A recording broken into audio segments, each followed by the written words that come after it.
Hello बच्चों, कैसे हैं आप सब लोग। स्वागत है आपका अपने चैनल एलपी अलर्ट्स में, जहां फार्मा फील्ड्स की सारी अपडेट्स हम आप तक अच्छे से पहुंचाने की कोशिश करते हैं। तो चैनल को सब्सक्राइब ज़रूर कर लें। आज की इस वीडियो में हम जिस वैकेंसी की बात करेंगे, देखिए वो इंडियन एयरफोर्स यानी भारतीय वायुसेना में निकली है। बहुत ही अच्छा मौका है बहुत सारे बच्चों के लिए जो इस तरह की बहुत ही ग्रैंड वैकेंसी का वेट करते हैं। तो बच्चों सब कुछ डिस्कस करेंगे आपसे डिटेल में इस वीडियो में, तो वीडियो के एंड तक आप बने रहें। अब देखिए ये पूरा ही PDF है, अगर इसको थोड़ा सा हम एक्सपेंड कर लेंगे ताकि आपको हम एक एक इन्फॉर्मेशन अच्छे से बता पाएँ, तो पॉइंट वाइज हम चलेंगे। सबसे पहले आप देख रहे हैं ये जो वैकेंसी है सिर्फ और सिर्फ किसके लिए है, तो मेल इंडियन कैंडिडेट्स के लिए है, इंडियन गोरखा सिटीजन्स जो है उनके लिए है। और कहाँ कहाँ के लिए है, कौन कौन से स्टेट के लिए है, तो Madhya Pradesh, Chhattisgarh, Gujarat, Maharashtra, Goa, UT of Daman and Diu and Lakshadweep, Dadar Nagar Haveli, इस यहीं के लिए रीजन के लोग जो है उनके लिए ये वैकेंसी निकली है।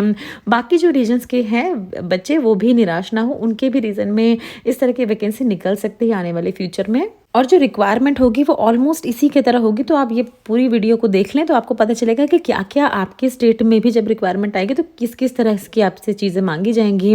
तो ये देखिए ये रैली है, रिक्रूटमेंट टेस्ट जिसका होगा कहाँ पर, लाल परेड ग्राउंड भोपाल मध्य प्रदेश में ये होने वाला है। तो ये आपको पता होना चाहिए। टाइमिंग वगैरह सब आपको अभी अच्छे से बताते हैं। अब देखिए अलग अलग डेट पे अलग अलग ग्रुप वाइज ये आपकी पोस्ट निकली है। हम क्योंकि बात करते हैं सिर्फ फार्मासिस्ट की, तो आप अपने पॉइंटर की मदद से देख रहे हैं group Y medical assistant diploma in pharmacy. तो यहाँ पर निकली है, देखिए पॉइंट नंबर 3 पे जो आप देख रहे हैं यहाँ पर निकली है डी फार्मा कैंडिडेट्स के लिए वैकेंसी। एक्टिविटीज़ क्या क्या होंगी, तो देखिए फिजिकल फिटनेस टेस्ट होगा, रिटन टेस्ट होगा आपका, adaptability test and medical appointment होगी। और कहाँ कहाँ के डिस्ट्रिक्ट कवर किए गए हैं, तो आपने जैसे हमने आपको ऊपर बताया ये जो पर्टिकुलर डिस्ट्रिक्ट्स हैं यही कवर किए गए हैं इस वाली नोटिफिकेशन के अंदर। अब देखिए किस तरह से इसका टेस्ट होगा, तो 6 बजे से सुबह 6 बजे से इसका टेस्ट लिया जाएगा। कब, वो कैंडिडेट जो फुलफिल कर रहे हैं सारी डोमिसाइल रिक्वायरमेंट, मतलब जो पर्टिकुलर स्टेट के हैं पर्टिकुलर डिस्ट्रिक्ट के हैं वही एलिजिबल होंगे इसके लिए। तो आप ये ध्यान में रखेंगे और तभी जाएंगे यहाँ दिए गए एड्रेस पे, लाल परेड ग्राउंड भोपाल मध्य प्रदेश में, जो कि रैली का वेन्यू है। कब तक होगा, देखिए सुबह 10 बजे तक ये सारी ही इनकी चीज़ें डिसाइड हो जाएंगी। और आपको डेट वगैरह भी सब कुछ यहाँ पर अच्छे से मेंशन की है। देखिए बच्चों यहाँ 3 डेट दी है, 28 मार्च, 31 मार्च और 3 अप्रैल। बट आप अपना वाला जो देख रहे हैं, देखिए डिप्लोमा इन फार्मेसी, वहाँ आपको दिखाया गया कि 3 अप्रैल से 4 अप्रैल 2024 के बीच में आपको जाना है, जहाँ रिपोर्टिंग डेट आपकी 3 अप्रैल को है। तो ये बात आपको ध्यान में रखनी है। अब देखिए आगे आएंगे इसकी एलिजिबिलिटी क्राइटेरिया पे। तो सबसे पहले जो उन्होंने एलिजिबिलिटी मांगी है कि कैंडिडेट जो है वो अनमैरिड होने चाहिए और 24 जून 2003 से लेकर 24 जून 2007 के बीच में उनका वो पैदा हुए होने चाहिए, बोथ डेट इंक्लूसिव इन्होंने बोला है। डिप्लोमा के लिए भी देखिए वही सेम ही चीज़ है, इन्होंने बोली अनमैरिड कैंडिडेट होने चाहिए, जहाँ पर ये जो रिक्वायरमेंट है 24 जून 2000 से लेकर 24 जून 2005 के बीच में होने चाहिए। मैरिड कैंडिडेट जो है वो उनकी भी अलग इन्होंने रिक्वायरमेंट दी है। तो प्लीज़ आप ज़रूर पढ़ लें अच्छे से, उसके बाद ही इसके लिए आपको अप्लाई करना है। इसका PDF का लिंक हम आपको डिस्क्रिप्शन बॉक्स में दे देंगे, वहाँ जाके सारे इन्फॉर्मेशन बच्चों अच्छे से आप पढ़ें। एजुकेशन क्वालिफिकेशन में आप नीचे देख रहे हैं, देखिए पॉइंट नंबर B पे जो बच्चे जिन्होंने डिप्लोमा किया हुआ है फार्मेसी में, तो 10+2 पास आउट होने चाहिए आप। Physics, chemistry, biology and English होना चाहिए आपके पास। 50% मार्क्स का आपका एग्रीगेट होना चाहिए मिनिमम, जहाँ पर 50% मार्क्स आपके इंग्लिश में भी होने चाहिए। ये जो एयरफोर्स की वैकेंसीज आती है ये काफ़ी ज़्यादा स्किल्ड वैकेंसीज मानी जाती है, तो इसमें इंग्लिश की रिक्वायरमेंट होती है बच्चों। और फिर क्या है, देखिए डिप्लोमा जो आपने पास आउट किया है उसमें भी आपका 50% एग्रीगेट होना चाहिए। तो ये सब आपकी एजुकेशनल क्वालिफिकेशन में उन्होंने मांगा है। फिर देखिए बात करेंगे पॉइंट नंबर 5 की, तो अगर आप रैली में जाना चाहते हैं तो पर्टिकुलर डोमिसाइल होना चाहिए आपके पास, जिस जो स्टेट मेंशन किए हैं उसके आप रेजिडेंट होने चाहिए पर्टिकुलर, तो तभी आप एलिजिबल होंगे इस रैली के लिए।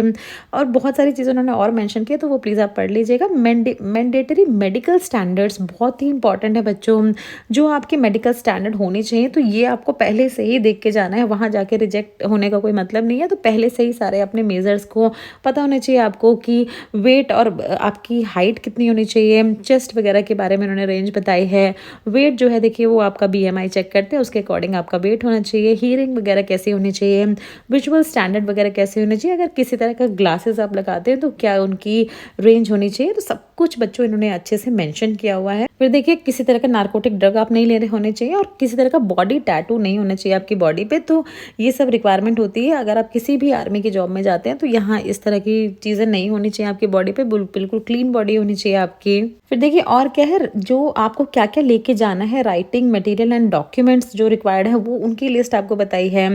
सब कुछ बच्चों अच्छे से पढ़ लीजिए। आप पेंसिल इरेजर वगैरह लेके जाना है आपको, अपनी 10 अनअटेस्टेड रीसेंट पासपोर्ट साइज फोटोग्राफ्स आपको लेके जाने हैं, डॉक्यूमेंट्स आपको लेके जाने हैं अपने 10+2 के, अपने मैट्रिक के डॉक्यूमेंट्स, और अब जो आपने डिप्लोमा किया है उसका पासिंग सर्टिफिकेट आपको लेके जाना है, मार्कशीट लेके जानी है।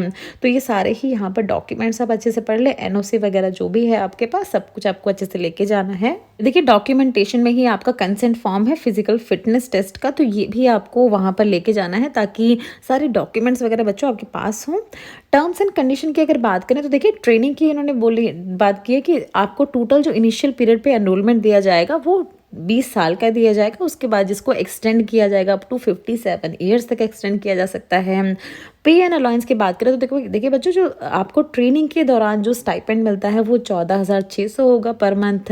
उसके बाद जब आप एक बार कंप्लीट कर लेते हैं अपनी ट्रेनिंग, तो जो पे स्केल मिनिमम पे स्केल आपको दी जाएगी 26,900 पर मंथ, और जिसके साथ बहुत सारे अलाउंस आपको मिलते हैं, तो काफ़ी अच्छी खासी सैलरी आपकी बन जाती है। इसमें हायर एजुकेशन आप कर सकते हैं अगर आपका मन हो, तो ये सब इन्होंने यहाँ पर मेंशन किया है। बहुत ही इंपॉर्टेंट है आपका सिलेक्शन प्रोसीजर, किस तरह से आपको सिलेक्ट किया जाएगा। तो देखिए स्टेप बाय स्टेप इसकी सारी प्रोसेस है। सबसे पहले वेरिफिकेशन ऑफ एलिजिबिलिटी, यानी आपके डॉक्यूमेंट वेरिफिकेशन होंगे। सबसे पहले आपके जाते ही सब कुछ वो आपको चेक करेंगे, जो जो डॉक्यूमेंट मेंशन किए बच्चों अच्छे से आपको लेके जाना है।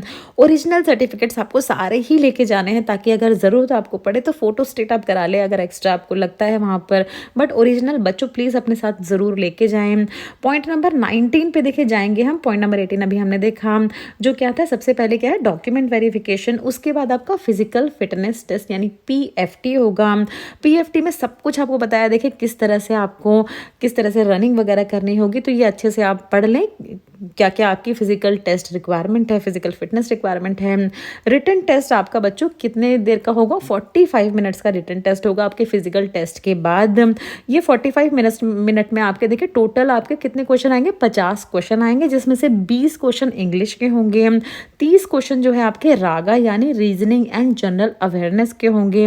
तो ये आपको याद रखना है, पेपर में क्वालिफाई करना है आपको, दोनों ही पेपर्स में क्वालिफाई करना है। अब पैटर्न वगैरह आपको बताया गया, देखिए किस तरह से पैटर्न आपका होगा, 1 मार्क होगा एक क्वेश्चन का और आपका नेगेटिव मार्किंग भी होगी। रिटन टेस्ट के बाद क्या होगा, आपका अडेप्टेबिलिटी टेस्ट होगा। अडेप्टेबिलिटी टेस्ट क्या होता है कि आप उस एनवायरनमेंट के लिए सूटेबल है या नहीं, तो वो आपको उनके कुछ पैमाने होते हैं उन पे चेक करेंगे। देन उसके बाद आपका मेडिकल एग्जामिनेशन होगा फाइनली। तो देखिए आपने ये 5 स्टेप में आपका पूरा ही सिलेक्शन प्रोसीजर होगा। उसके बाद क्या होगा, देखिए पब्लिश करेंगे ये PSL यानी प्रोविजनल सिलेक्ट लिस्ट।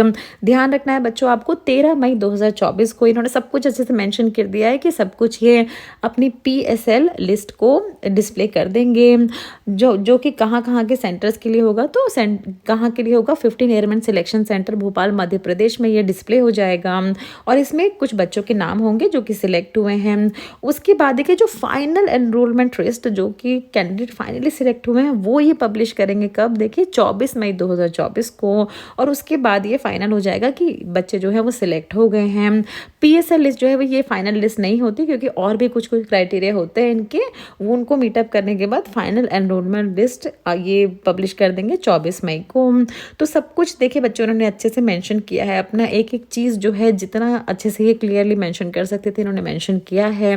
जो भी बच्चे एलिजिबल हैं, इस पर्टिकुलर स्टेट से बिलोंग करते हैं, अप्लाई कर सकते हैं, आप जा सकते हैं इस रैली में। काफ़ी अच्छी अपॉर्चुनिटी आप सभी बच्चों के लिए। क्या क्या पढ़ना है, किस तरह से पढ़ना है, वो सब कुछ हम आपको अच्छे से बताएंगे अपनी आने वाली वीडियोस में जो हमारे मेन चैनल पे हम डालेंगे। तो बच्चों ये था देखिए इस बहुत ही अच्छे वैकेंसी के बारे में। कोई भी इंपॉर्टेंट अपडेट आप मिस ना करें तो हमारे चैनल को सब्सक्राइब ज़रूर कर लें। तो चलिए मिलते हैं अगली कुछ इंपॉर्टेंट वीडियोज़ के साथ आपको, तब तक आप लोग अपना ध्यान रखें।